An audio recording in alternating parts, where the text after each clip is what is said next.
Hey YouTube, Shogun Shinobi here with a review of the Power Rangers Samurai Shogun Battlized Ranger Fire Edition. According to the bottom that you can't see. We'll take a look at it in a second. This is a slightly repainted version of the 12-inch Mega Ranger Red Fire, whatever it's called, figure that they had earlier in the wave. This one features it again, however his helmet is repainted to have a gold trim to match the motif of the armor. Plus the armor itself. At Toy Fair Bandai said that they were going to be releasing the armor separately for those that had purchased the Ranger already. But since it is slightly repainted, I don't know whether they still plan on doing that or not. So, plus I think the display would look better with the two of them side by side, but that's my opinion.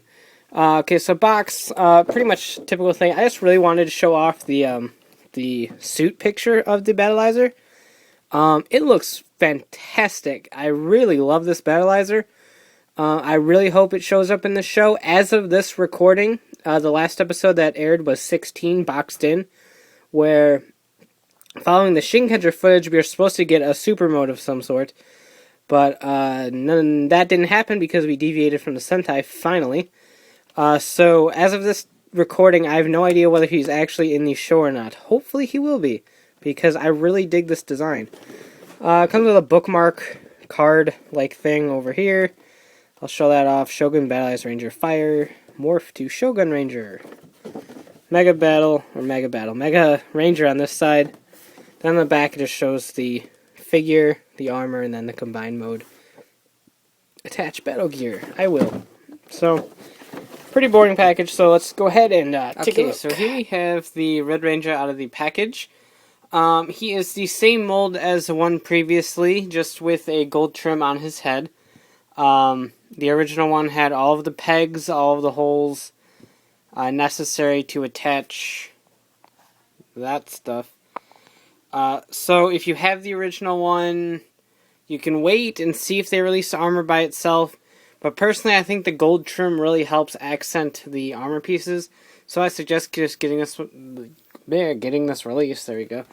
One thing, he doesn't do any sounds. He has no sounds. So the original release had sounds.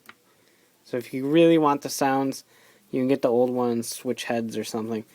So anyway, we'll take a look at the detailing of him first, because he is quite a detailed figure for an American release. Before his price, I would hope so. So here's his head sculpt. Really accurate. The gold trim obviously isn't accurate, but it will be for the Battleized mode. No ball joint or anything, it's just swivel, which is kind of a disappointment in that aspect. But ball jointed shoulder right here, full range of motion all around. Double joint right here, and then a swivel on the hands. No sort of waist movement at all, but his hip here is on a ball joint, and his knee is a double joint. Really stiff double joint, but a double joint nonetheless. And a ball joint very similar to New Den-O Strikeform's figure art right here, however with no sort of side-to-side motion, just this, and then you can turn it like that, I guess. But however you want to do it, he tends to fall this way very easily. You can remedy this by moving the ball joint like this, so he can't fall forward anymore. So that's up to you how you want to situate that, whether you want him to have leaning potential or not. I kind of prefer it like that myself. He won't fall forward that way. But a really nice detail on this guy. I was contemplating picking up the original release, and well, I'm glad I didn't, because well, I got this set, obviously. But the original release is still really nice, so if people are still kind of on the fence about the original release, I do recommend it, since I quasi-own it now. The Mega Blade is really stupid. It's huge. Lots of detail molded in. It looks absolutely fantastic, but it's just so obnoxiously large. Like, if you peg it in, this entire guard area, I'll just call it, because I forgot the actual technical term. But the hilt is just really long The guard's really big. The blade looks okay, but it's just kind of obnoxiously big. But that's a story for another time. So to get the armor on him, it is actually quite easy. We'll start from the ground up, since that seems to be the best way to do it. Take these pieces right here. They do have an R and an L on them. You can see the L right there.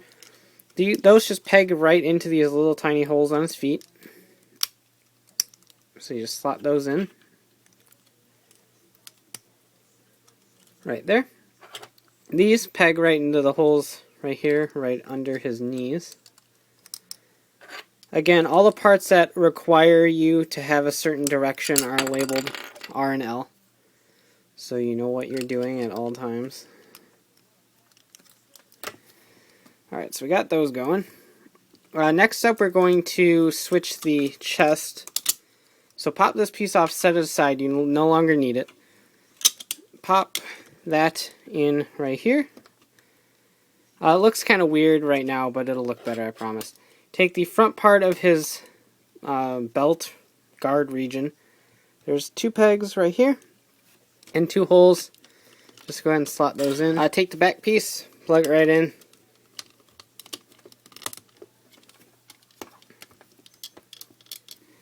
And he's starting to take shape here. There is a peg and a hole right there, and then on these you've got a peg and a hole. So just line those up.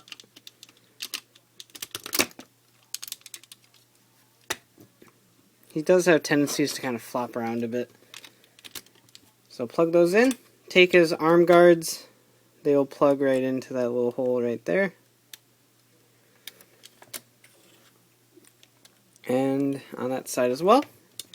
And he looks pretty epic as is. If you don't like the head crest, you don't really have to put it in. It's not necessary for anything. But here's the head crest. It pops right in here. I have a lot of problems with it. If you tilt them around and flop them around a little bit, there's a chance it might fall off. If you can get it in there just right, like apparently I just did, it'll stay in there pretty well. But if you like tap it, it'll be loose and just fall right out. So it takes a little bit of work. In fact, it just fell off right now. Particularly because of the way I have these feet going, because I got it all weird. But yeah, the head crest is probably my least favorite part of this guy. I think it looks kind of goofy. I understand it though. It's supposed to look like a warlord type head crest for battle and stuff. So that looks pretty cool. I like that. So, articulation is the same in this mode as any of the other ones. Because of the way these move, you don't lose any sort of horizontal articulation, just vertical.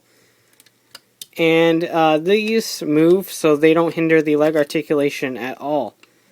So, his Mega Blade can still fit right there on either side of his armor. Or you just pop it right into his hand. All epically like that. So now he has a weapon. I would have liked to see the armor set come with a new weapon of some sort. Like some sort of like robotic fire smasher maybe. But can't complain too bad. Overall, I love this figure. I think they did a really fantastic job designing this. Yes, it's samurai armor, not shogun armor. But it looks, regardless of name, it looks really nice. I think it's one of the more accurately depicted Battlizers. I mean, like, Dino Thunder's Battlizer had nothing to do with dinosaurs, really. Time Forces had nothing to do with time travel. It was, well, I mean, it kind of did, but in a really messed up sense. But, I mean, this fits the Japanese samurai theme. It looks really cool. It works. The figure looks absolutely great. And tons of articulation. Yeah, $25 is a little bit much. But particularly with the sounds being removed and stuff. So again, I don't know if they're going to release the armor separately or not. If you have the original release and don't mind waiting, you can wait a little bit. But I honestly recommend just picking this setup regardless of whether you have the original release. The new head, like I said, as you can even see, complements him extremely well. And it just all around... I really like it, and I think it would look pretty cool next to the 10-inch Mega Mode base model from last time. So, yeah, if you didn't pick that up, the figure is about 10 1/4 inches tall or so. This probably adds a little bit more, so he's probably about 10 1/2 inches, maybe a little bit over.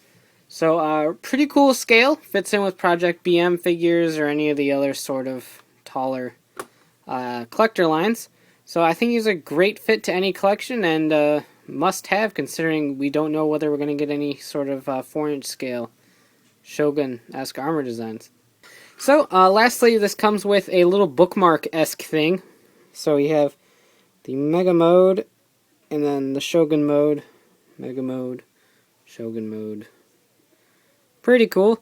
Those are suit pictures of both, so you can get a pretty cool look at the suit of the Shogun armor, which looks pretty neat.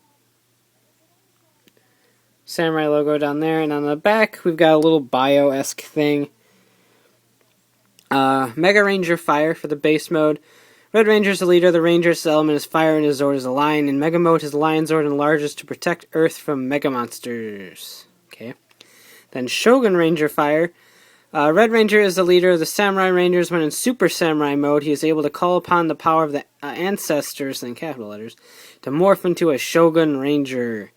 So, and yes, I realize it's Shogun in proper Japanese pronunciation, but I've called it Shogun for so long that it's hard to slip that despite having Japanese for 4 years.